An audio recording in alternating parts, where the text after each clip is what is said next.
तर या भावना डायरेक्ट हातामध्ये खेकडाच पकडला. कसा पकडला ते तुम्हाला मी पुढे सांगतो व्लॉग शेवट पर्यंत. तर रामकृष्ण हरी मंडळी, तर आता आम्ही पहिला वॉटरफॉलच्या अर्ध्या वाटेपर्यंत आलतो होतो आणि इथं आल्यानंतर आमच्या किसूचं काम होता वाचलं. आणि हा किती पडलं किती काय झालं तर आमचा जोश काय कमी होणार गेला. मग डबल किसू उठला आणि डबल चालायला लागला, डबल एकदा पडता वाचला.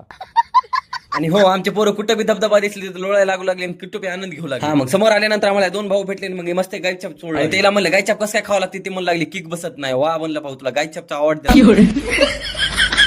आणि हा समोर आले की आम्हाला सुंदरसा धबधबा दिसायला लागला आणि हा सुंदरशी फॅमिली कशी आनंद घेते. आणि हा सगळ्या पोरांनी माझ्या जो मोबाईल होता त्या कारणाने एक माझी पॅन्ट खाली निसटू लागली आणि मग काय खांदानी पट्टा लावला. खांदानी पट्टा म्हणजे दुसरं काय नव्हतं आपला करतो.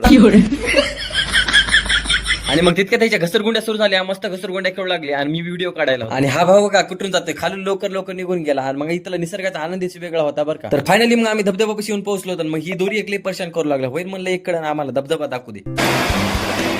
आणि हो, आमचे लवकर पोरे नाही टॉपला जाऊन पोहोचले. मग मी पाठीमागच राहिलो होतो. मग मी बी लवकर आलो. इकडे आल्यानंतर या पोराने खेकडा पकडला होता.